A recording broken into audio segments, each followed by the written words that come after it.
जिन्हें आज नियम 377 के अधीन मामले उठाने की अनुमति दी है, वह व्यक्तिगत रूप से अपना अनुमोदित पाठ सभा पटल पर प्रस्तुत कर सकते हैं।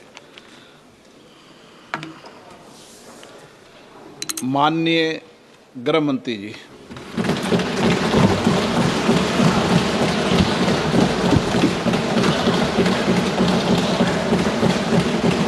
सम्माननीय अध्यक्ष जी, मैं आज पहलगांव में निर्दोष यात्रियों की नृशंस हत्या पाकिस्तानी आतंकवादियों के द्वारा जो की गई और उसके जवाब में देश के प्रधानमंत्री जी ने दृढ़ इच्छा शक्ति का परिचय कराते हुए ऑपरेशन सिंदूर की सेना को परमिशन दी और हमारे वीर जवानों ने सटीकता बहादुरी के साथ पाक स्थित आतंकवादी अड्डों को चूर चूर करने का काम किया। वो घटना पर जो बहस हो रही है, इसमें हिस्सा लेने के लिए मैं खड़ा हुआ हूं। माननीय अध्यक्ष जी, सबसे पहले पहलगांव में जो नृशंस हत्या की गई निर्दोष नागरिकों की, धर्म पूछकर उनको मारा गया, इनके परिवार के सामने मारा गया और बड़ी बर्बरता के साथ ये हत्याएं की गई, इसकी मैं घोर निंदा करता हूं। और जो मारे गए हैं इनके परिजनों के साथ अत्यंत हृदय की गहराइयों से मैं संवेदना भी व्यक्त करना चाहता हूं। ऑपरेशन सिंदूर के जवाब में पाकिस्तान के हमारे नागरिक ठिकानों पर गोलीबारी की, इसमें भी कुछ नागरिक हताहत हुए, गुरुद्वारा भी टूटा, मंदिर भी टूटा। जो भी नागरिक उसमें घायल हुए हैं और जो हताहत हुए हैं, वो सभी के प्रति मैं पूरे सदन की ओर से गहरी संवेदना व्यक्त करना चाहता हूं। माननीय अध्यक्ष जी, कल से यहां पर पक्ष और विपक्ष दोनों की चर्चा चल रही है और स्वाभाविक है, जब इस तरह की नृशंस घटना घटे देश में, तब इस पर मुक्त चर्चा भी होनी चाहिए, चिंतन भी होना चाहिए, आगे न हो इसकी व्यवस्था की भी चिंता होनी चाहिए।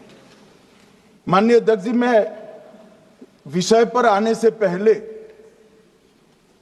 आपके माध्यम से सदन को और सदन के माध्यम से पूरे देश को ऑपरेशन महादेव जो कल एक हुआ है, इसकी जानकारी देना चाहता हूं। माननीय अध्यक्ष जी, कल ऑपरेशन महादेव में सुलेमान उर्फे फैजल जट, अफगान और जिब्रान, 3 आतंकवादी सेना, सीआरपीएफ और जम्मू कश्मीर पुलिस के संयुक्त अभियान में ऑपरेशन महादेव में मारे गए। और माननीय अध्यक्ष जी, ये जो सुलेमान है, ए श्रेणी का लश्कर तोयबा का कमांडर था पहलगांव हमले में, और गगनगिर आतंकी हमले में वो लिप्त था। इसके ढेर सारे सबूत हमारी एजेंसियों के पास है। अफगान ए श्रेणी का लश्कर तैयबा का आतंकवादी था और जिब्रान भी ए ग्रेड आतंकवादी था। और माननीय अध्यक्ष जी, मैं सदन को और सदन के माध्यम से पूरे देश को बताना चाहता हूं, जिन्होंने बैसरन घाटी में हमारे प्रवासियों को, नागरिकों को मारा था, ये तीनों आतंकवादी ये थे और तीनों मारे गए।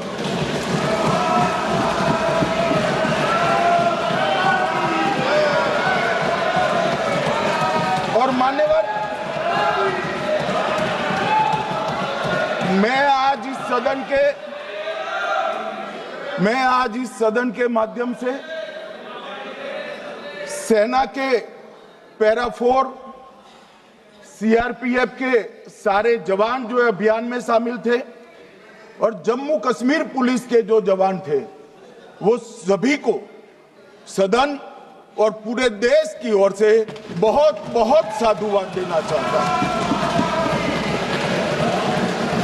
माननीय अध्यक्ष जी, मैं इस ऑपरेशन महादेव के बारे में थोड़ा डिटेल में बताना चाहूंगा।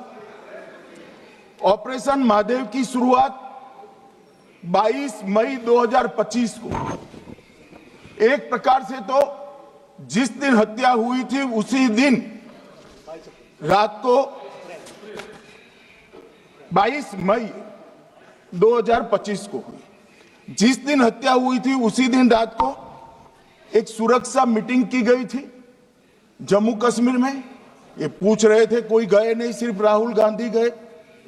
अब आपकी आंख कौन से चश्मे से देख रही है मुझे मालूम नहीं। माननीय अध्यक्ष जी, 1 बजे हमला हुआ, मैं 5:30 बजे श्रीनगर में उतर चुका था।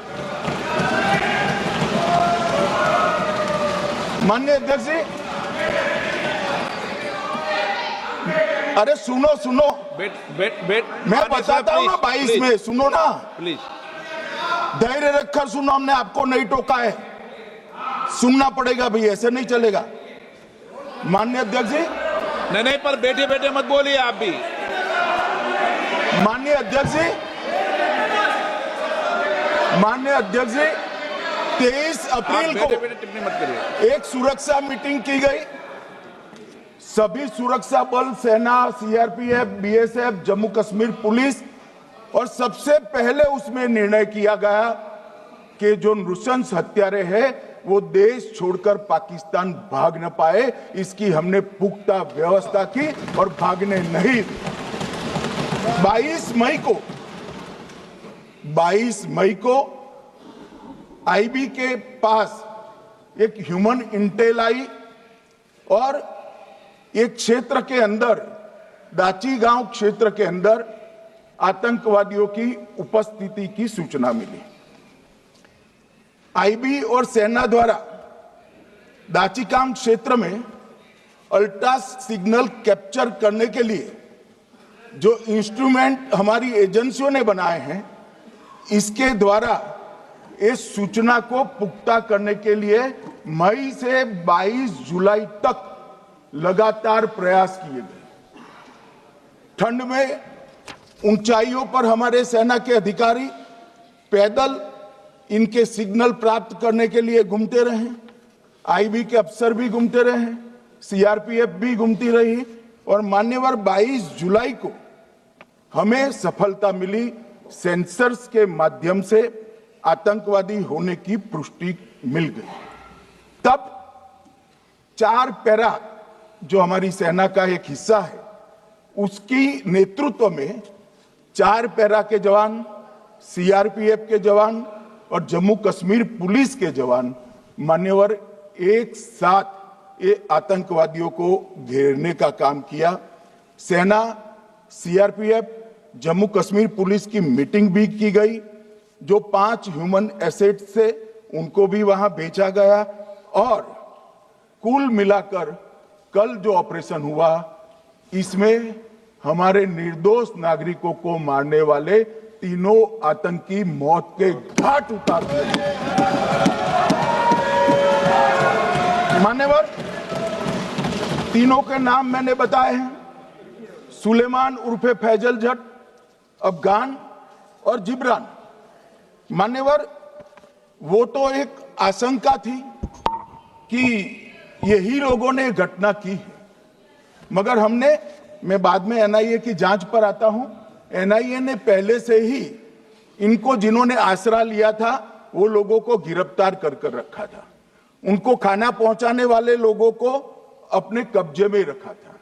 तो जब आतंकवादियों के शव श्रीनगर आए, इनसे पहचान कराई गई। 4 लोगों ने पहचान लिया, यही 3 लोग थे जिन्होंने पहलगांव में आतंकी घटना को। मगर हमने इस पर भी भरोसा नहीं किया मान्यवर, कोई जल्दबाजी नहीं की। हमने जो आतंकी घटना स्थान से कारतूस मिले थे, वो कारतूस का एफएसएल रिपोर्ट पहले से करा कर रखा था और चंडीगढ़ सेंट्रल एफएसएल के अंदर बैलिस्टिक रिपोर्ट के आधार पर उनका रिपोर्ट तैयार था। जब ये कल आतंकवादी मारे गए, इनकी 3 राइफलें पकड़ी गई। एक M9 अमेरिकन राइफल थी और 2 AK-47 राइफल थी। जो कारतूस मिले थे वो भी M9 और AK-47 के भी थे, मगर हमने इससे भी संतोष नहीं माना। ये राइफलों को एक विशिष्ट विमान के द्वारा कल रात को 12 बजे चंडीगढ़ पहुंचा गया और पूरी रात फायरिंग कर इसके भी खाली खोखे जनरेट किए गए। 2 खोखों का मिलान किया गया, राइफल की नाली और निकले हुए खोखों का भी मिलान हो गया। तब ये तय हो गया कि इन्हीं 3 राइफलों से हमारे निर्दोष नागरिक मारे गए। और मान्यवर, आज मैं सदन को बताते हुए बहुत खुश हूं। मोदी जी ने ऑपरेशन सिंदूर कर आतंकवादियों को जिन्होंने आतंकवादियों को भेजा था, उनके आकाओं को जमीन में मिलाने का काम किया था। सेना और सीआरपीएफ ने वो आतंकवादियों को भी समाप्त कर दिया। और मान्यवर,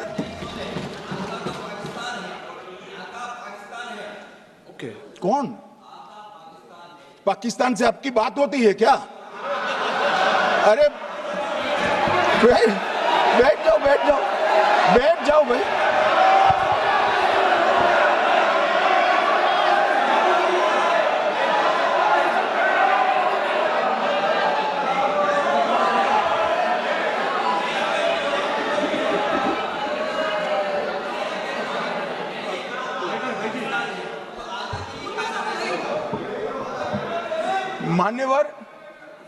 मान्यवर, मैं बताता हूं कैसे इनके आका मारे गए, वो भी नाम के साथ बताता हूं, जगह के साथ बताता हूं, घंटे, मिनट और सेकंड के साथ बताता हूं। मान्यवर, मैं तो अपेक्षा करता था कि जब ये सूचना सुनेंगे पक्ष विपक्ष में खुशी की लहर दौड़ जाएगी, मगर ये स्याही पड़ गई इनके चेहरे। ये क्या है मान्यवर, किस तरह की पॉलिटिक्स? भाई आतंकवादी मारे गए, आपको इसका भी आनंद नहीं है?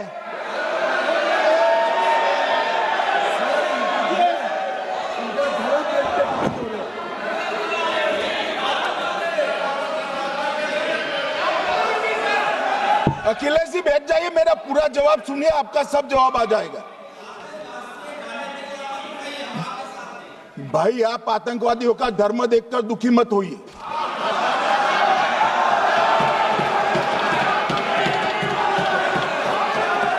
अखिलेश बैठ जाइए यार।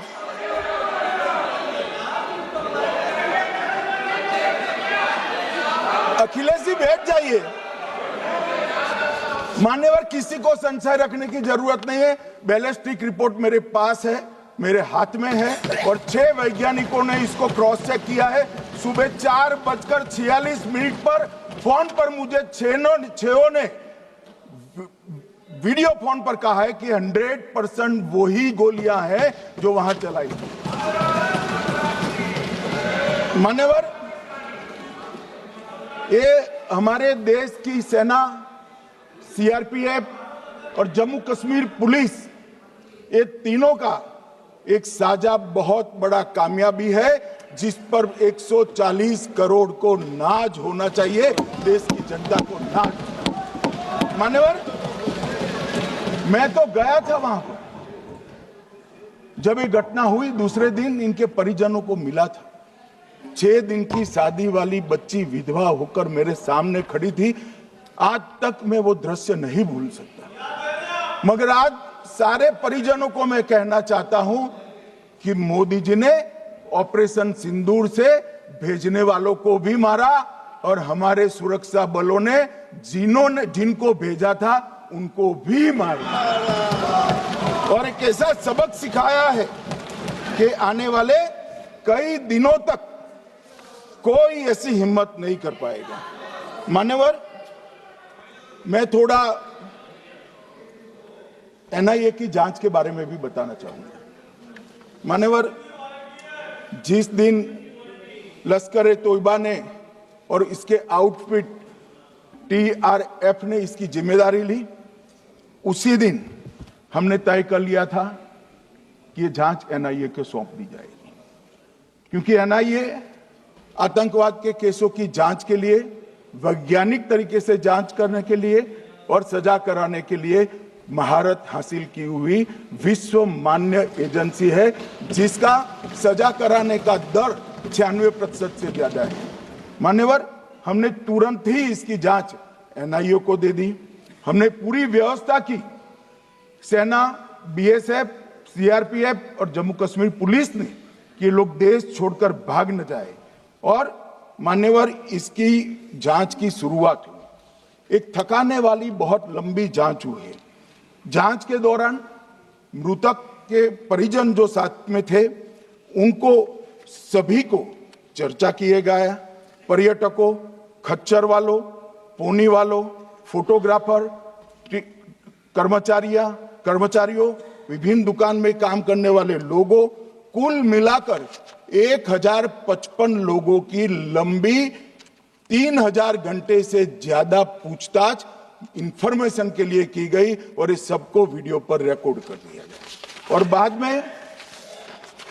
बाद में इसके आधार पर स्केच बनाया गया और ढूंढते 22/6/25 को एक बशीर की पहचान की गई और परवेज की पहचान की गई, जिन्होंने आतंकवादी घटना के अगले दिन आतंकवादियों को शरण दी थी। उनको अपने ढोक में रखा था। वो दोनों को गिरफ्तार कर लिया गया। अब वो हमारी कस्टडी में है। दोनों गिरफ्तार अपराधियों ने खुलासा किया कि 21/4/25 की रात को 8 बजे 3 आतंकवादी बेसरन से लगभग 2 किलोमीटर दूर स्थित परवेज ढोक में आए थे। आतंकवादियों के पास AK-47 और M9 कार्बाइन थी। जो 2 आतंकवादियों ने काली पोशाक पहनी थी और एक ने छद्म वेश किया था। खाना खाया, चाय पी और ढोक से निकलते वक्त कुछ खाना, नमक, मिर्च और मसाले लेकर वो चले गए। मान्यवर, उस वक्त हमने जिन खोखो को रिकवर किया था, इसको हमने चंडीगढ़ FSL में टेस्टिंग के लिए भेज दिया। और जब चंडीगढ़ FSL में टेस्टिंग के लिए भेजा गया तो वही राइफल से एप्को आतंकी हमला हुआ था, वो भी निश्चित हुआ। तो आज इसके साथ साथ दूसरे एप्को आतंकी हत्या को अंजाम देने वाले आतंकियों का भी इसके साथ ही समाप्ति हुई है, उनको मार दिया गया है। मान्यवर, और इसके बाद में स्केच बनाया गया। गिरफ्तार किए गए दोनों आरोपियों की माता जो थी, इन्होंने ये तीनों आतंकियों के मृतदेहों को पहचान लिया है। दोनों आतंकवादी घटना में साथ लेने वाले उनके साथियों ने भी पहचान लिया है। और अब उसकी FSL की पुष्टि भी आज सुबह 4 बजे हो गई थी। अब मैं जांच का पूरा ब्यौरा बताना चाहता हूं। मान्यवर, ये हमले में 3 पाकिस्तानी आतंकवादी थे। हमले में 2 AK-47 और 1 M9 कार्बाइन का प्रयोग किया गया था। और अब जो पकड़े गए हैं, इसके सुलेमान के कारण एप्को का मामला भी आज रिजॉल्व हो रहा है और आतंकवादियों को पनाह देने वाले 2 स्थानीय लोगों को भी इस केस में पकड़ लिया गया है। अब मान्यवर, कल पूछते थे कहां से आए, कहां गए, किसकी जिम्मेदारी है। भाई, जिम्मेदारी हमारी ही है। हम सरकार में हैं, हमारी ही जिम्मेदारी है। मगर मैं पूछता हूं, जब आप सरकार में थे तब क्या क्या हुआ था, इसकी जिम्मेदारी किसकी थी और क्यों निर्वहन नहीं किया, वो भी बाद में पूछूंगा, जरा धीरज से सुनना। मगर मान्यवर, मुझे एक बड़ा दुख हुआ। कल इस देश के पूर्व गृह मंत्री चिदंबरम जी ने सवाल उठाया कि क्या प्रूफ है कि ये आतंकवादी पाकिस्तान से आए, और मान्यवर कब उठाया? जब संसद में चर्चा होने वाली थी। क्या कहना चाहते हैं चिदंबरम साहब? किसको बचाना चाहते हैं? पाकिस्तान को बचाकर आपको क्या मिलेगा? वो ये कह रहे हैं कि और क्या है, मत जवाब दो।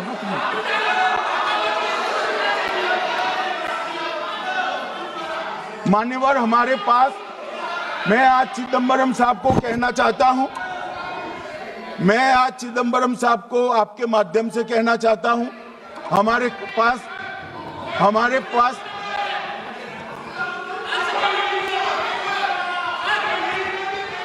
मान्यवर, हमारे पास प्रूफ है, वो भी मैं सदन के सामने रखना चाहता हूं कि तीनों पाकिस्तानी थे। 3 में से 2 के पाकिस्तान के वोटर नंबर भी आज हमारे पास उपलब्ध है। मान्यवर, ये राइफलें हैं, ये राइफलें भी हमारे पास उपलब्ध है।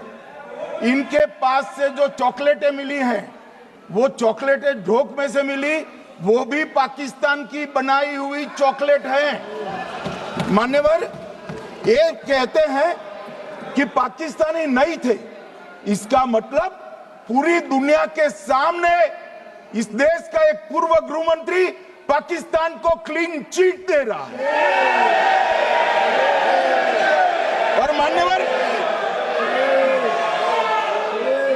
और मान्यवर, वो पाकिस्तानी आतंकवादी नहीं थे, ऐसा बोलकर श्री चिदंबरम अगर पाकिस्तानी आतंकवादी नहीं थे तो पाकिस्तान पर हमला क्यों किया, वो भी सवाल खड़ा कर रहे हैं। मान्यवर, आज पूरी दुनिया ने हमारे संसद सदस्य गए थे, स्वीकारा था कि हमला पाकिस्तान ने किया है, और इस देश का गृह मंत्री जो कांग्रेस पार्टी से आता है, वो कहता है कि क्या सबूत है। अरे मुझसे मांगते, मैं दे देता, टीवी से मांगते हैं, पूरी दुनिया के सामने उजागर करते हैं, शख्स सुबह खड़ा करते हैं। पाकिस्तान को बचाने का इनका ये षड्यंत्र आज 130 करोड़ लोग जान रहे हैं। बच नहीं पाओगे आप लोग, बच नहीं पाओगे। मान्यवर,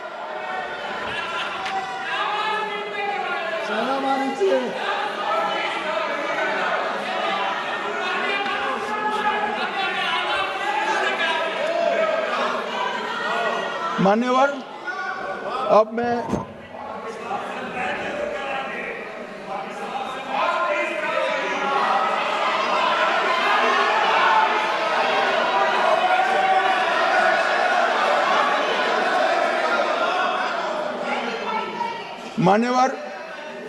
अब मैं पहलगांव आतंकी हमला और ऑपरेशन सिंदूर, ये दोनों घटनाक्रम के लिए मान्यवर ये अभी से थक जाते हैं।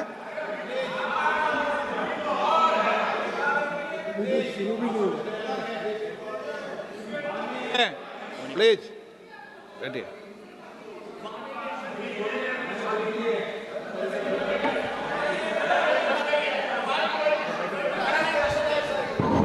मान्यवर, मैं आपके माध्यम से कहना चाहता हूं, थोड़ा धैर्य रखे भैया, अभी तो शुरू हुआ है, अभी तो शुरू हुआ है। मान्यवर, मैं पहलगांव आतंकी हमला और ऑपरेशन सिंदूर के बारे में पूरा घटनाक्रम बताना चाहता हूं। कल ढेर सारे सवाल उठाए। वैसे तो मुझे लगता था कि कल रक्षा मंत्री जी के भाषण के बाद शायद कांग्रेस पार्टी सपोर्ट में भाषण देना शुरू करेगी, और अगर थोड़ी बहुत थोड़ी बहुत जनता की इच्छा की परख होती तो वो ही करते, मगर नहीं करा, क्योंकि रक्षा मंत्री जी ने बहुत बारीकी से ऑपरेशन सिंदूर की सफलता, इसकी जरूरियात, इसकी प्रासंगिकता और इसके परिणाम, इसके बारे में बहुत अच्छे तरीके से सदन के माध्यम से पूरी देश की जनता के सामने रखा जाए। मगर फिर भी उन्होंने बहुत सारे सवाल किए। अब सवाल किए हैं तो मुझे जवाब देना भी पड़ेगा, उनको सुनना भी पड़ेगा। मान्यवर, मैं पूरा घटनाक्रम बताना चाहता हूं। मान्यवर, 22 अप्रैल को पहलगांव में आतंकवादी हमला हुआ। इसमें 26 लोग मारे गए, 25 भारतीय और 1 नेपाली नागरिक। हमने उसी वक्त मैं श्रीनगर जाने के लिए निकल गया। रात को ही सुरक्षा बलों की मीटिंग कर ये भाग न पाए इसकी व्यवस्था की। माननीय मोदी जी ने 23 और 30 अप्रैल को सीसीएस की मीटिंग चेयर की। ये कह रहे हैं, मैं आज बताना चाहता हूं कि सीसीएस की 23 अप्रैल की मीटिंग में क्या हुआ। सबसे पहला कांग्रेस पार्टी का ब्लंडर था सिंधु जल संधि, इसको स्थगित करने का काम नरेंद्र मोदी जी ने किया। हमने अटारी के माध्यम से एकीकृत जांच चौकी जो चलती थी उसको बंद कर दिया। पाकिस्तानी नागरिकों के सार्क वीजा को सस्पेंड कर सभी को वापस पाकिस्तान भेजने का काम किया। पाकिस्तान स्थित उच्चायोग ने रक्षा, सैन्य, नौसेना के सलाहकारों को अवांछनीय व्यक्ति घोषित किया, संख्या को 55 से घटाकर 30 किया और सीसीएस ने ये संकल्प लिया कि जहां पर भी ये आतंकवादी छुपे हैं उनको और उनकी ट्रेनिंग करने वाले अड्डों को सेना, पुलिस, सीआरपीएफ, बीएसएफ उचित जवाब देगी। मान्यवर, जिस तारीख को ये हुआ उसी दिन ये निर्णय हो चुका। मान्यवर, इसके बाद में कल गोगाई जी कहते थे मोदी जी 24 को पहलगाम जाने की जगह बिहार गए। सुनो यार। मान्यवर, मोदी जी जब ये पहलगाम घटना हुई यहां नहीं थे, विदेश में थे। आने के बाद तुरंत सीसीएस बैठक की और मोदी जी जिस दिन बिहार गए उस दिन पहलगाम में कुछ नहीं, कोई नहीं था, सिर्फ राहुल गांधी थे। सारे लोग चले गए थे, सारे लोग वहां से अपने अपने ठिकाने पर चले गए थे। मगर इन्होंने एक बात कही, उस पर मेरी आपत्ति है। मान्यवर, उन्होंने कहा 24 अप्रैल को चुनावी भाषण किया। मान्यवर, देश का नेतृत्व करने वाले देश के प्रधानमंत्री की फर्ज होती है कि देश की संप्रभुता पर, देश के नागरिकों पर अगर ऐसा जघन्य हमला होता है तो जनता की भावनाओं के अनुरूप जवाब देना चाहिए। मान्यवर, मैं आज आपकी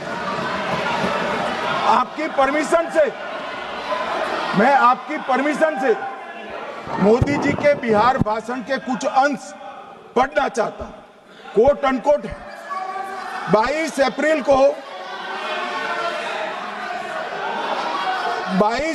को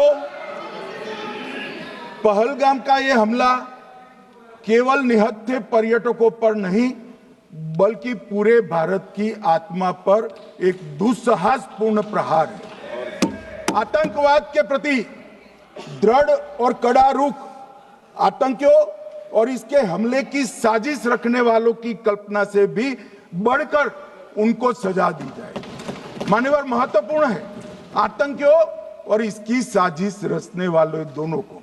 आतंकियों की बची खुची जमीन भी मिट्टी में मिलाने का समय आ गया है। 140 करोड़ भारतीय इस बात के लिए एकजुट है कि आतंक के आकाओं की कमर तोड़ दी जाएगी। भारत हर एक आतंकवादी और उनके समर्थकों की पहचान करेगा, उनका पता लगाएगा और उन्हें दंडित करेगा। आतंकवाद कभी भी भारत की आत्मा नहीं तोड़ पाएगा।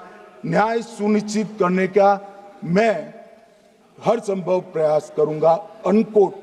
अब इसमें किसी को चुनावी भाषण दिखाई पड़ता है तो उसकी समझ शक्ति पर बहुत सारे सवालिया निशान लग जाते हैं।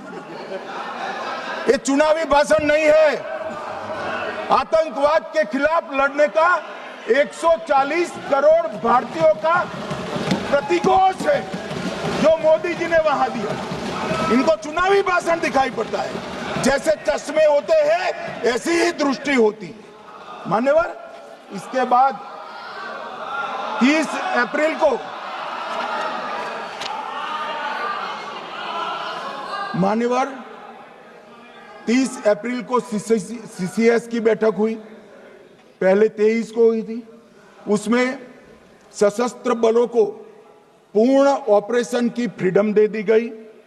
प्रधानमंत्री मोदी जी ने सीसीएस की उपस्थिति में रक्षा मंत्री, एनएसए और सेनाओं के प्रमुख के साथ बैठकर पूर्ण ऑपरेशनल फ्रीडम देने का काम किया और इसके बाद ये ऑपरेशन सिंदूर हुआ। मान्यवर, ऑपरेशन सिंदूर 7 मई को रात को 1:04 से 4 मिनट से 1:24 तक चला। उसमें पाकिस्तान के 9 आतंकी ठिकानों को ध्वस्त कर दिया और पूरी दुनिया ने इसके दृश्य देखे। साहब, इससे बड़ा संयमित हमला नहीं हो सकता। आजकल दुनिया में युद्ध चल रहे हैं, हम देख रहे हैं, बच्चे मर रहे हैं, महिलाएं मर रही, निर्दोष मर रहे। हमने 9 आतंकी अड्डों को समाप्त किया, परंतु एक भी सिविलियन नहीं मारा गया, केवल और केवल आतंकी मारे गए। स्थान थे मरकज सुभान अल्लाह बहावलपुर, मरकज तैयबा मुरीद के, महमूना जाया कैंप सियालकोट, अरे नाम सुनो काम में आएंगे, सरजाल camp Sialkot, Sawai Nala camp Muzaffarabad, Syedna Bilal camp Muzaffarabad, Gulpur camp Kotli, Barnala camp बिंगबर्ग और अब्बास कैंप कोटली। मान्यवर, सर्जिकल स्ट्राइक और एयर स्ट्राइक में हमने पाक ऑक्यूपाई कश्मीर में ही हमला किया, एक प्रकार से भारत के हिस्से पर ही हमला किया। पाक ऑक्यूपाई कश्मीर हमारा ही, तो हमने तो हमारे हिस्से में हमला किया, मगर इस बार 100 किलोमीटर अंदर घुसकर पाकिस्तान की भूमि पर आतंकवादियों को तबाह करने का काम। और मान्यवर, ये आतंकी के ठिकानों पर हमला हुआ, इसमें मारा कौन गया? हाफिज मोहम्मद जमील जैसे मोहम्मद के प्रमुख मौलाना मसूद अजहर के बहनोई, मुदस्सर खादियान मरकज तैयबा मुरीद का प्रमुख, याकूब मलिक जेएम पदाधिकारी, मोहम्मद हमसा जमील जेएम ऑपरेटिव, मोहम्मद यूसुफ अजहर गंभीर रूप से घायल था, फिर मारा गया। जैसे मोहम्मद का आमिर मोहम्मद हसन खान गंभीर रूप से घायल था, फिर मारा गया। जेएम ऑपरेटिव मोहम्मद हसन गंभीर रूप से घायल हुआ। अब्दुल मलिक, खालिद अबू अक्स और नोएम मलिक, इनका कोई पता ठिकाना नहीं। और मान्यवर, ये पूछते थे मुझे कल कि पहलगांव के दोषी कहां गए, वो पहलगांव के दोषी कहां गए? ये जो मैंने, अरे सुनो ना यार, ये जो 10 मैंने नाम पढ़े हैं, इसमें से 8 ये चिदम्बरम एंड कंपनी के समय में आतंकवादी घटना घटाने वाले लोगों को नरेंद्र मोदी जी ने मारा। ये हमें पूछते कहां गए? अरे भाई, आपके समय में जो छुप गए थे उनको चुन चुन कर हमारी सेना ने समाप्त कर दिया है। और ये 10 नहीं,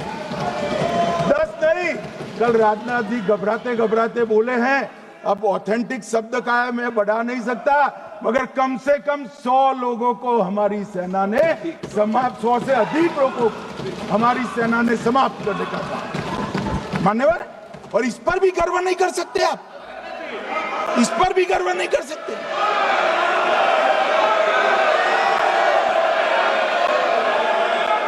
मान्यवर,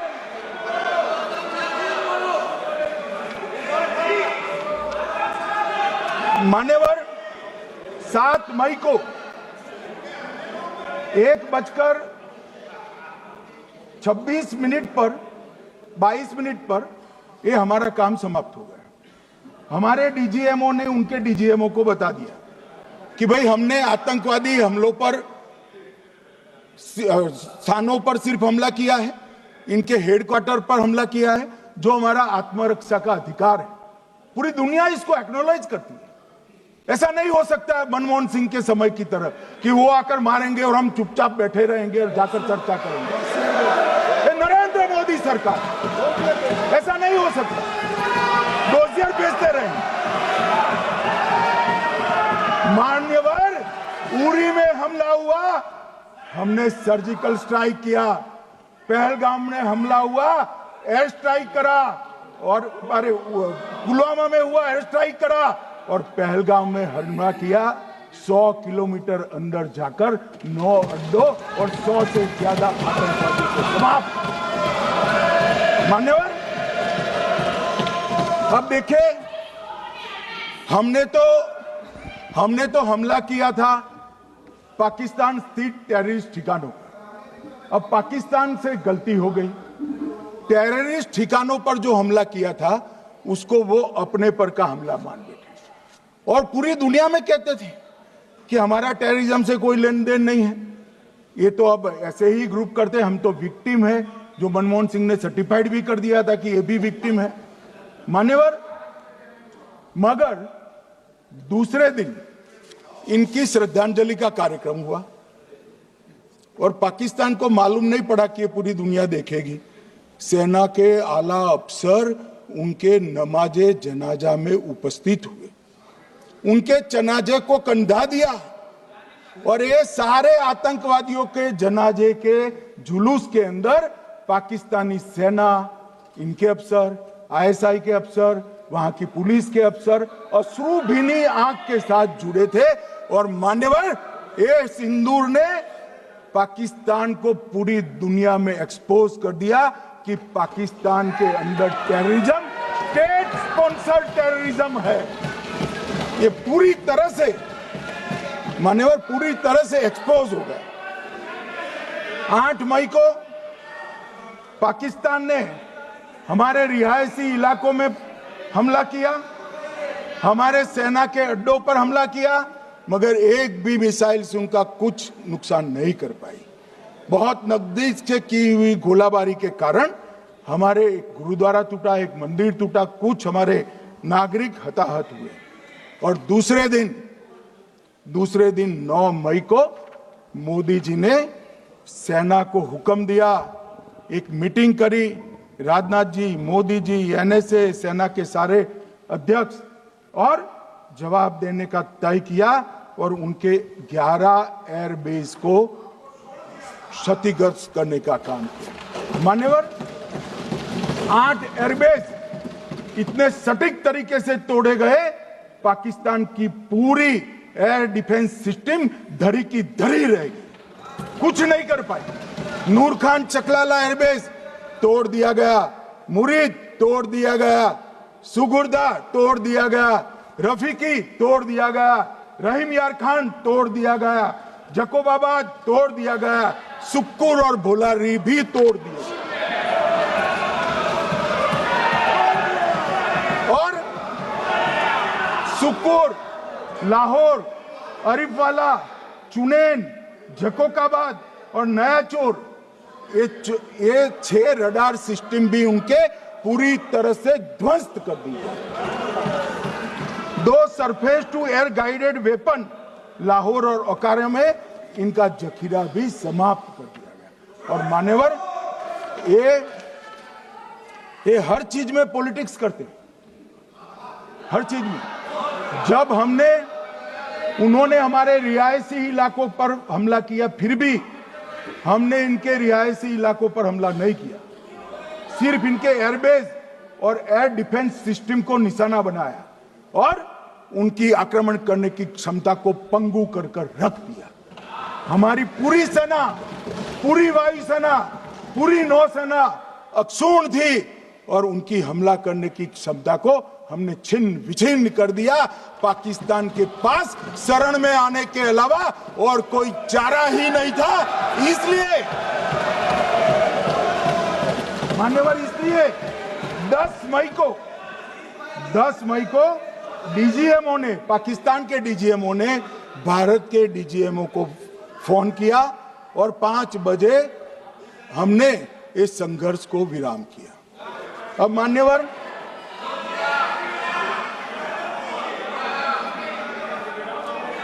ये लोग कल सवाल उठा रहे थे कि इतनी अच्छी पोजीशन में थे, आपने युद्ध क्यों नहीं किया? युद्ध के कई परिणाम होते हैं मान्यवर, करना न करना वो सोचकर करना पड़ता है। मगर मैं इसी देश के इतिहास से कुछ घटनाएं बताना चाहता हूं। 1948 में मान्यवर, कश्मीर में हमारी सेनाएं निर्णायक बढ़त पर थी। सरदार पटेल ना बोलते रहे, जवाहरलाल नेहरू जी ने एक तरफा युद्ध विराम कर दिया। और मान्यवर, मैं बड़ी जिम्मेदारी के साथ कहता हूं, मैं इतिहास का विद्यार्थी हूं। पाक ऑक्यूपाई कश्मीर का अगर अस्तित्व है तो जवाहरलाल नेहरू जी की ये युद्ध विराम के कारण है। इसका जिम्मेदार जवाहरलाल नेहरू है। मान्यवर, 1960 में सरदार पटेल ने विरोध किया था, गाड़ी लेकर आकाशवाणी तक गए थे, घोषणा न करते, दरवाजे बंद कर दिए थे। मान्यवर, 1960 में सिंधु जल पर भौगोलिक व रणनीतिक रूप से हम बड़े मजबूत थे और उन्होंने सिंधु समझौता क्या किया? 80% भारत का पानी पाकिस्तान को दे दिया। मान्यवर, 62 के लड़ाई की बात मैं बाद में करता हूं। 65 की लड़ाई में हाजीपीर जैसे स्ट्रेटेजिक जगह पर हमने कब्जा किया था। 66 में उसको लौटा दिया गया। मैं 71 के युद्ध की भी बात करना चाहता हूं। मान्यवर, 71 में कल राजनाथ जी ने भी बताया, पूरे देश ने इंदिरा जी का समर्थन किया। उन्होंने पाकिस्तान के 2 टुकड़े कर दिए। बहुत बड़ी विजय थी भारत की और सदियों तक भारत इस विजय पर गर्व करेगा। हम सब भी करते हैं, हमें कोई आपत्ति नहीं। मगर हुआ क्या मान्यवर? युद्ध की विजय की चकाचौंध में क्या हुआ? 93 हजार युद्धबंदी हमारे पास थे, 93 हजार, और 15,000 वर्ग किलोमीटर क्षेत्र पाकिस्तान का हमारे पास था। 93 हजार युद्धबंदी उस वक्त की पाकिस्तान की सेना का 42% और 15,000 वर्ग किलोमीटर क्षेत्र। मगर शिमला में समझौता हुआ, पाक ऑक्यूपाई कश्मीर मांगना ही भूल गए।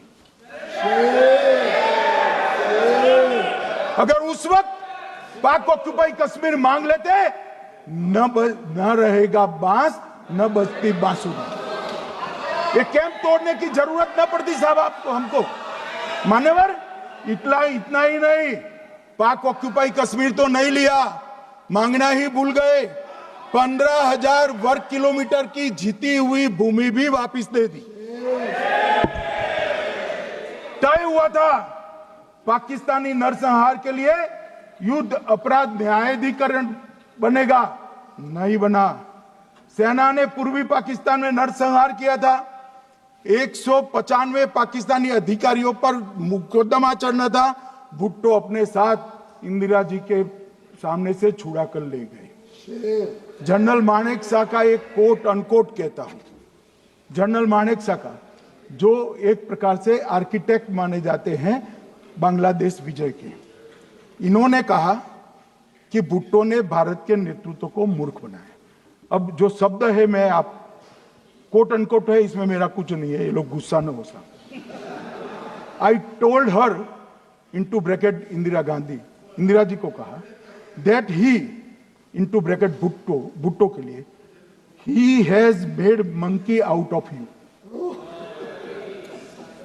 समझ में आता है? ये फील्ड मार्शल साहब ने कहा है मान्यवर, और ये हमें सिखा रहे, ये नहीं किया, वो नहीं किया, फलाना नहीं किया, ठिकाना नहीं किया। अरे भाई, आप तो पाकिस्तान को क्लीन चिट दे रहे हो कि पाकिस्तान ने हमला ही नहीं किया है। क्या अधिकार है आपको पूछने का? कोई अधिकार नहीं है साहब। देखिए क्या होता है, मैंने कहा पाकिस्तान को क्लीन चिट दे रहे हो, तो कनी मोदी जी कह रही है कि नहीं, हम नहीं दे रहे हैं। कनी मोदी जी, माननीय अध्यक्ष जी, आपके माध्यम से मैं कनी मोदी को बताना चाहता हूं, माननीय सदस्य जी को, कि वो कह रही है हमने नहीं दिया, मगर जिसके साथ बैठते हो उसका दोस्त तो आपके सर पर आएगा ना। चिदंबरम जी कर रहे हैं, आपके राज्य से है, कांग्रेस के प्रमुख नेता है, देश के पूर्व गृह मंत्री कह रहे हैं कि पाकिस्तान ने आतंकवादी नहीं भेजे थे। क्या क्लीन चिट देना चाहते? किसी को अधिकार नहीं है साहब यहां आतंकवाद पर बोलने का, किसी को अधिकार नहीं। मान्यवर, मैं अब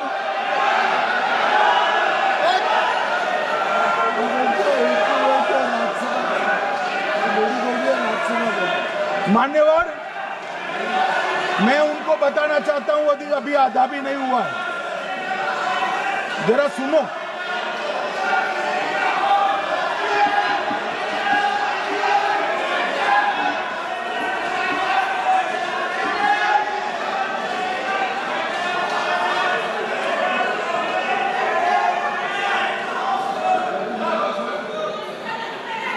मान्यवर,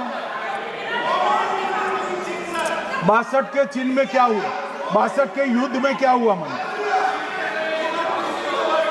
ये अभी कल कुछ कांग्रेस के सदस्य चीन का सवाल पूछ रहे थे, मैं आज पूछना चाहता हूं 62 के युद्ध में क्या हुआ? 38,000 वर्ग मीटर, पूरा सदन ध्यान से सुने, 38,000 वर्ग मीटर अक्साई चीन का हिस्सा चीन को दे दिया गया, और वर्ग किलोमीटर ही बोला, वर्ग किलोमीटर। और मान्यवर, ऐसी ही चर्चा उस वक्त सदन में हुई, मैं तो बड़ी गंभीरता से जवाब दे रहा हूं, मुझे बोलने नहीं देते। जवाहरलाल नेहरू जी ने क्या कहा? वहां घास का एक तिनका भी नहीं उगता है, वो जगह को क्या करो।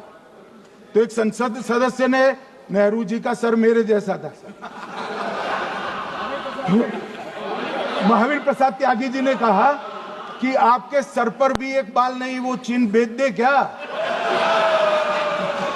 मान्यवर इस तरह से जवाब देते थे, नॉन सीरियस टाइप के जवाब। और कल गोगोई जी बड़ा बड़ा उछल कर बोल रहे थे। अरे गोगोई जी, आपको मालूम है उन्होंने चीन के बारे में, आसाम के बारे में क्या क्या था? आसाम को आकाशवाणी पर बाय बाय कह दिया था। रिकॉर्डिंग है, रिकॉर्डिंग है।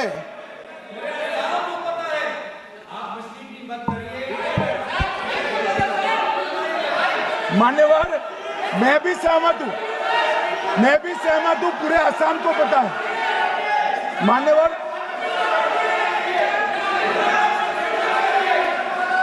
मान्यवर,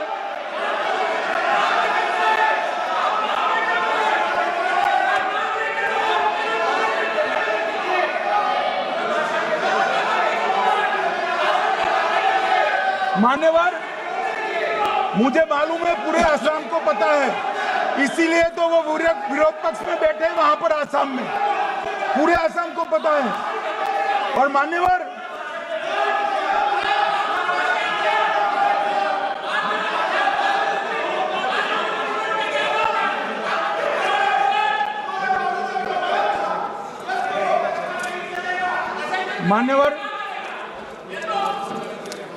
मान्यवर, जोर से बोलने से सत्य को छिपाया नहीं जा सकता।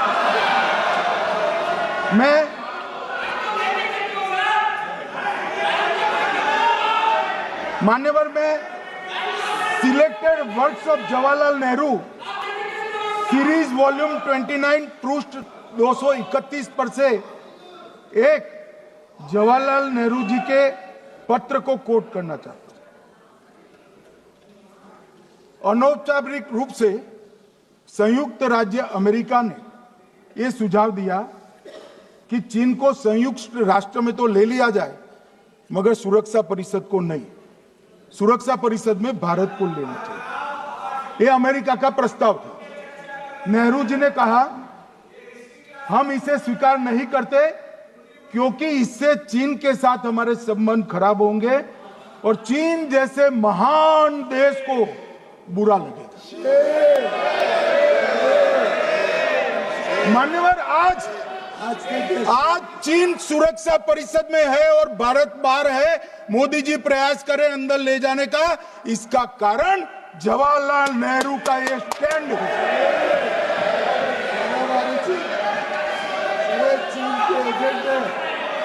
और मान्यवर, ये तो पीढ़ी दर पीढ़ी चलता आ रहा है।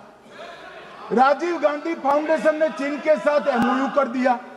अब कहते नहीं है कि एमओयू में क्या था, ये तो बताओ भाई, क्या एमओयू किया था राजीव गांधी फाउंडेशन ने? और जब डोकलाम में हमारे सेना के जवान चीन की सेना के सामने आंख में आंख डालकर बैठे थे, वो चीन के राजदूत के साथ राहुल गांधी मीटिंग कर रहे थे। ये मान्यवर, ऐसा नहीं है। जवाहरलाल नेहरू, सोनिया गांधी, राहुल गांधी, तीन पीढ़ी तक के चीन का प्रेम उतरता जा रहा है। मान्यवर,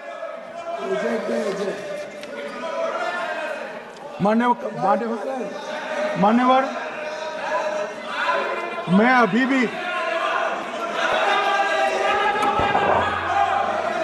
भी एक बात इस महान सदन के माध्यम से देश की जनता को कहना चाहता हूं, जो मेरी मान्यता है। ये सारी आतंकवाद की जड़ पाकिस्तान है और पाकिस्तान कांग्रेस पार्टी की भूल है। पार्टीशन स्वीकार न करते, पाकिस्तान कभी न होता। इन्होंने पार्टीशन को स्वीकार कर देश को तोड़ा है। मान्यवर, कल विदेश मंत्री जी बता रहे थे शर्म अल शेख सम्मेलन का बलूचिस्तान ब्लंडर, जिसने पाकिस्तान को हमारे साथ चर्चा करने के लिए इक्वल फुटिंग पर ला दिया। मान्यवर, अब ये टेररिज्म की बात करते हैं। मैं इसमें भी पूरे देश की जनता को टेररिज्म की विगत 20 साल की स्थिति से अवगत कराना चाहता हूं। मान्यवर, अटल जी की सरकार थी। 2002 में टेररिज्म को समाप्त करने के लिए अटल जी की सरकार, एनडीए की सरकार, भाजपा सरकार पोटा का कानून लेकर आई। मान्यवर, मैं सदन को याद कराना चाहता हूं, पोटा कानून का विरोध किसने किया था? किसने किया? कांग्रेस पार्टी ने किया। हमारे पास बहुमत नहीं था राज्यसभा में, मजबूरन हमने कानून को घिर गया, मजबूरन संयुक्त सत्र बुलाना पड़ा और पोटा कानून संयुक्त सत्र में पारित हुआ। देश नहीं भूल सकता मान्यवर। और पोटा कानून को रोककर आज भी कांग्रेस पार्टी के नेता जब बोले तब कहे, पोटा कानून को रोककर किसको बताना चाहते थे आप? किसको बचाना चाहते थे? पोटा तो आतंकवादियों के खिलाफ था। पोटा को रोककर अपनी वोट बैंक का उल्लू सीधा करने के लिए आप आतंकवादियों को बचाना चाहते। और मान्यवर, 2004 में अटल जी की सरकार गई, मनमोहन सिंह, सोनिया गांधी की सरकार आई। आते ही पहला काम क्या किया मान्यवर? पहली ही कैबिनेट में पोटा कानून को रद्द कर दिया। मैं फिर से पूछता हूं, किसके फायदे के लिए कांग्रेस पार्टी ने पोटा कानून रद्द किया? जवाब दीजिए जरा यहां पर। और मान्यवर, इसके बाद क्या हुआ? 2004 के दिसंबर में पोटा कानून रद्द हुआ। 2005 में अयोध्या में रामलल्ला के टेंट पर हमला हुआ, आतंकवादी मारे गए। मुंबई लोकल ट्रेन 2006-5 में रामलल्ला पर हमला, 6 में मुंबई ट्रेन में बम धमाके 187 लोग मारे गए। 2006 डोडा उधमपुर में हिंदुओं पर हमला, 34 लोग मारे गए। 2007 हैदराबाद 44 लोग मारे गए। 2007 यूपी लखनऊ वाराणसी 13 लोग मारे गए। रामपुर सीआरपीएफ कैंप, वहां पर हमला हुआ 2008 में। 2008 में श्रीनगर के आर्मी के काफिले पर हमला हुआ, 10 सुरक्षा बल मारे गए। मुंबई आतंकी हमला 2008 में हुआ, 246 लोग मारे गए। जयपुर में 8 बम धमाके हुए, 64 लोग मारे गए। 2008 में अहमदाबाद में 21 बम धमाके हुए, 57 लोग मारे गए। दिल्ली में 2008 में 5 धमाके हुए, 22 लोग मारे गए। और पुणे की जर्मन बेकरी 17 लोग मारे गए। वाराणसी में 10 में धमाका हुआ, 11 में मुंबई में 3 धमाके हुए, 27 लोग मारे गए। अब मैं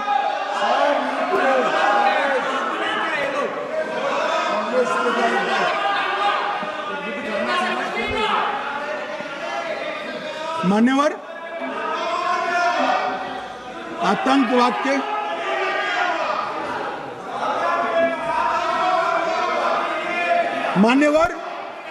आतंकवाद के खिलाफ लड़ाई होती, कभी वो हमला करते हैं, मगर सवाल ये है कि इन्होंने 5 से 11 के बीच में 27 जघन्य हमले किए, 1000 के करीब लोग मारे गए। आपने क्या किया? क्या किया आपने? जवाब दीजिए, क्या किया?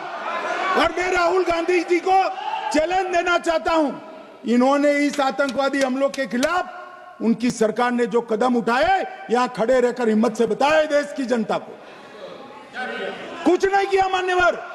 ये यहां से आतंकवादियों की फोटो पाकिस्तान भेजते रहे, डोजियर भेजते रहे। और मान्यवर ये कहते हैं कि आपके समय में भी हमले हुए।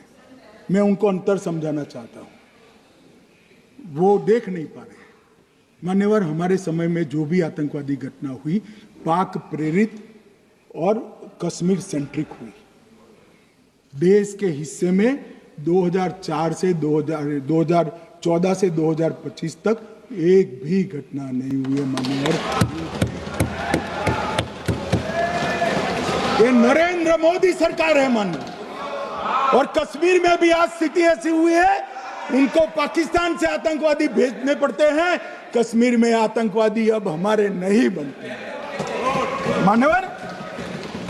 और मैं सलमान खुर्शीद जी को भी याद करना चाहता हूं। एक बार मैंने बड़े सवेरे में नाश्ता करता था, टीवी पर उनको रोते हुए देखा।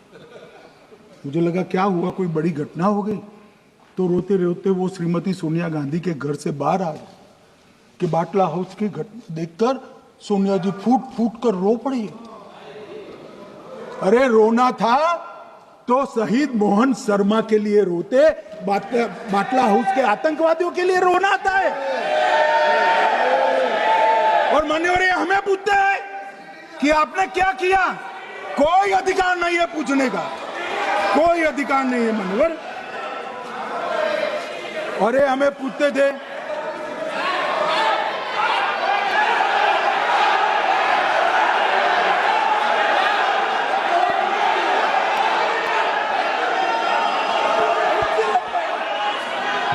मान्यवर, अभी 25% बाकी।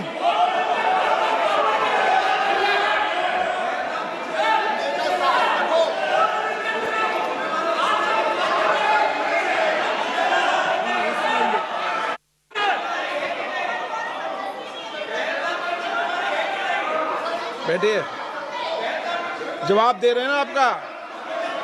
जवाब दे रहे हैं आपका।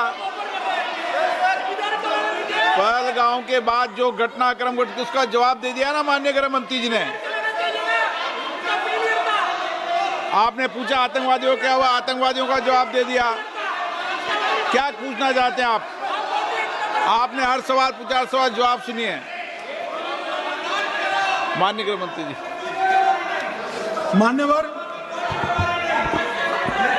मान्यवर, इन लोगों को कल ऐसा था कि ये जो बहसरन के गुनहगार है वो पाकिस्तान भाग गए, तो बड़े आवाज से पूछते थे भाग गए भाग गए भाग गए, गृह मंत्री क्या करता है, जिम्मेदारी ले।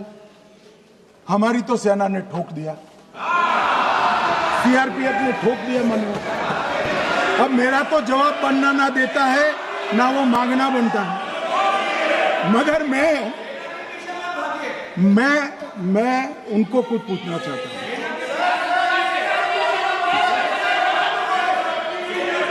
मान्यवर,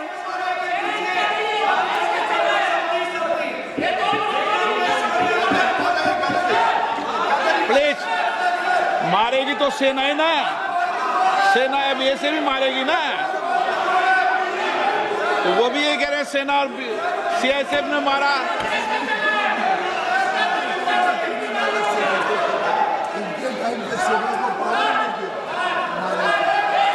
मान्यवर, ये कहते हैं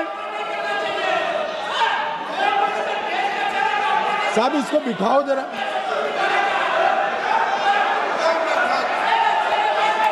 हाँ, बैठिए बैठिए बैठिए बैठिए बैठिए।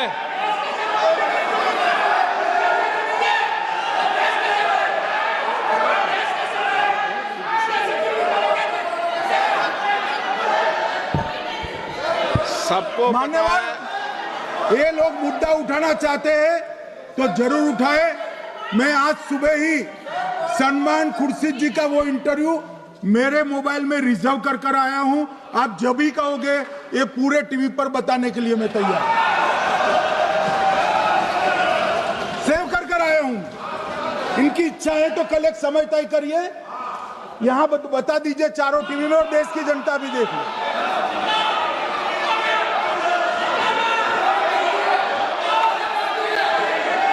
मान्यवर कह रहे हैं बताओ, आप बताओ, बताना है या नहीं बताना? नहीं, पूछो ना उनको।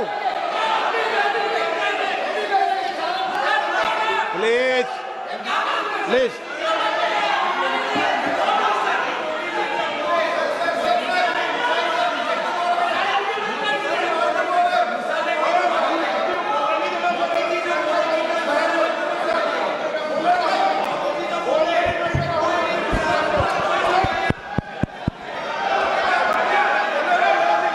बिट्टू बैठ जाओ।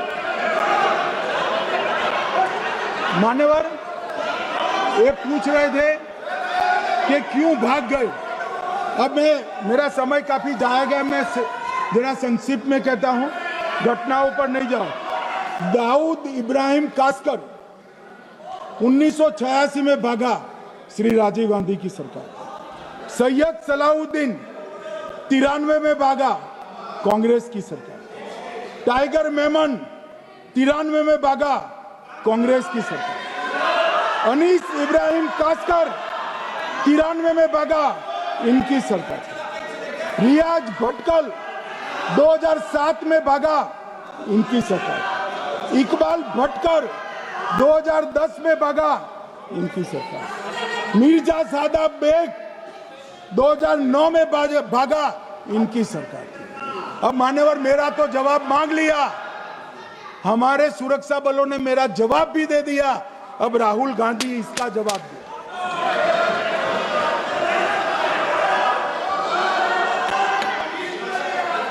मान्यवर, अब मैं कश्मीर के विषय में मैं बात करना चाहता हूं। कल कहते थे कि गृह मंत्री ने भाषण किया था कि 370 की कलम जाएगी तो आतंकवाद कम हो जाएगा। क्या हो? मान्यवर, मेरा हिसाब देना बनता है। हम भारतीय जनता पार्टी के कार्यकर्ता हैं, ये नरेंद्र मोदी जी की सरकार है। हम जवाबदेह होते हैं जनता के प्रति, संसद के प्रति और देश के हितों के प्रति।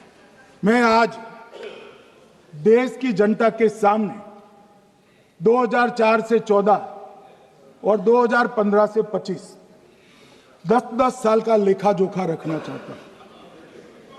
2004 से 14 में अखंड सोनिया मनमोहन की सरकार थी 10 साल की, और 15 से 25 अखंड रूप से नरेंद्र मोदी जी की सरकार। कश्मीर में टेरर इंसिडेंट 7,217 हुए थे 2004 से 14 में। 70% की कमी के साथ 2150 हो गए 1525। नागरिकों की मृत्यु 2004 से 14 में 1770 हुई, 2015 से 25 में कम होकर 357 हो गई, 80%। सिक्योरिटी फोर्सेस की मृत्यु 1060 हो गई उस वक्त, और हमारे समय में 542 हुई, और टेररिस्टों की मृत्यु में 123% की वृद्धि हुई। ये हमें पूछ रहे हैं क्या हुआ? आंकड़े से भाग नहीं सकते भाई, आंकड़े से भाग नहीं सकते। और अब मैं कहता हूं कि धारा 370 ने कश्मीर में आतंकवादी इकोसिस्टम को नष्ट कर दिया है, जिस धारा 370 को आपने इतने साल तक बचा कर। हमने जीरो टेरर प्लान बनाया है, एरिया डोमिनेशन प्लान बनाया है, मल्टी लेवल डिप्लॉयमेंट किया है, सुरक्षा जेलें बनाई हैं, 98% ट्रायल अब वीडियो पर हो रहे हैं। हमने संचार साधन बसाए हैं और 702 फोन विक्रेता जेल में डाले, 2667 सिम कार्ड बन गए। हमने, एक जमाना था साहब 10-10 हजार लोगों के जनाजे निकलते थे, पूरे देश ने घटनाएं देखी होगी, बुरहान वानी मर गए, फला मर गए, ढिका मर गए, 10-10 हजार। अब जो मारा जाता है उसको वही दफना दिया जाता है। किसी भी आतंकवादी को उसका महिमा मंडन करने के लिए जनाजे की इजाजत नरेंद्र मोदी के शासन में नहीं।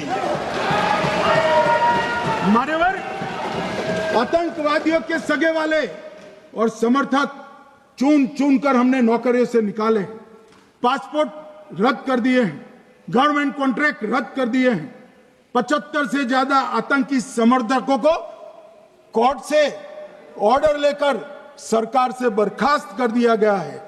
बार काउंसिल उनके समर्थकों से भरी थी, सस्पेंड कर नया लोकप्रिय चुनाव हमने कराया है। मान्यवर, कई संगठन बैन करे, मैं बाद में बताता हूं। विशेष यूएपीए अदालतें बनाई हैं, लगभग मार्च 22 से 25 के बीच में यूएपीए के 2267 मामले हमने जब्त किए हैं, दर्ज किए हैं, 374 कुर्की किए हैं। और परिणाम क्या है मान्यवर? ये पूछ रहे हैं परिणाम क्या है? शुतुरमुख वृत्ति से अगर मिट्टी में सर रखकर बैठोगे तो कुछ नहीं, सूर्य भी नहीं दिखेगा। मान्यवर, परिणाम आया है। पहले ऑर्गेनाइज टाउन पेल्टिंग साल की 2654 होती थी एवरेज इनकेस में। कितनी मान्यवर? 2654 पथराव होते हैं, 2024 में 0 हो गए। मान्यवर, ऑर्गेनाइज हड़ताल पाकिस्तान से ऐलान करते थे, घाटी बंद रहती थी।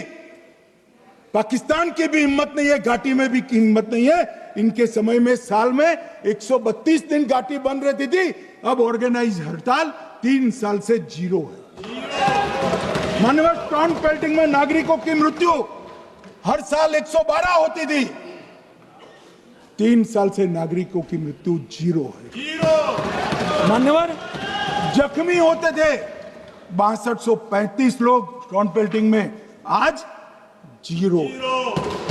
मान्यवर, आज मैं बताता हूं, एक समय में हुर्रियत के नेताओं को यहां वीआईपी ट्रीटमेंट मिलती थी, हुर्रियत के साथ चर्चा करते थे, और ये हुर्रियत वाले आते थे रेड कारपेट पूरा रोड खाली कर कर सीधा आता था और मनमोहन सरकार के दूत इनके साथ चर्चा करते थे। सारे हुर्रियत के कंपोनेंट हमने बैन कर दिए हैं, सारे जेल की सलाखों के पीछे। हम कोई हुर्रियत से बात करना नहीं चाहते। मैं सदन में नरेंद्र मोदी जी की नीति दोहराना चाहता हूं। हुर्रियत टेररिस्ट संगठनों के आउटफिट है, हम इनसे बात नहीं करेंगे। हम अगर किसी से बात करेंगे तो घाटी के युवाओं के साथ बात करेंगे, हुर्रियत के साथ बात। मान्यवर, चुनाव के दौरान डर का माहौल होता था, अब 98.3% मतदान हुआ पंचायत चुनाव। कांग्रेस की बंद बहिष्कार का समय बंद हो गया। सेपरेटिस्ट बात करना चाहते थे, अब वो नहीं कर सकते। और मान्यवर, 2019 के बाद हमने कितने संगठन बैन करे, मैं बोलना चाहता हूं, थोड़ा समय चाहिएगा मान्यवर। The TRF, people's anti fascist front, Tehreek ul Mujahideen, Jamaat ul Mujahideen Bangladesh Hindustan, Jammu Kashmir Ghaznavi force, Khalistan tiger force, Hizb ut Tahrir, जमाते इस्लामी, जो जमाते इस्लामी ने पूरे पाकिस्तान के अंदर एक प्रकार से अलगाववाद का जहर गोला, वो जमाते इस्लामी आज बंद कर दिया गया। Jammu Kashmir liberation front, Jammu Kashmir democratic freedom party, Muslim league Jammu Kashmir, Tahreek Hurriyat, Muslim conference सुमजी गुट, Jammu Kashmir national front, Jammu Kashmir people's freedom league, Jammu Kashmir people's league, Jammu Kashmir Ittehadul Musalman Awami action committee, Sikh for justice और पॉपुलर फ्रंट ऑफ इंडिया को भी हमने बैन किया। और ये शांति ऐसे नहीं हुई है। और ये कहते हैं कि एक भी घुसपैठ नहीं होती है। कभी गए हो आप पाकिस्तान? तो कई बार गए हो गई आप सीमा पर गए हो? पाकिस्तान तो कई बार गए हो, फिर से बोलता हूं, सीमा पर गए हो, सीमा के माध्यम से पाकिस्तान गए हो। हमारे जवानों की कठिनाई देखो साहब, -43 डिग्री में पहाड़ पर रहकर नदी नालों के बीच में चौकी करते हैं। कोई घुस गया तो क्या हुआ? कोई घुस गया, वो बचेगा नहीं। यहां हम उसको या तो अरेस्ट करेंगे या तो एनकाउंटर में वो मारा जाएगा, बचेगा कोई नहीं। इनको सीमा की भौगोलिक कठिनाइयां मालूम नहीं। वहां मान्यवर कई नदी नाले हैं, वेग से पानी आता है, -46 डिग्री टेम्परेचर है, नीचे सुरंगें बनाते हैं। और ये तो ऐसे कह रहे हैं घुस गए। अरे भाई, आपके मन में तो, आपके समय में तो घुसने की जरूरत ही नहीं थी। आप बुलाते थे वीजा देकर, क्यों घुसेंगे? घुसने की जरूरत ही, जैसे आप पाकिस्तान जाते हो वैसे वो यहां आते। मानवर, अब ये कैसे हमें पूछ सकते हैं? मान्यवर,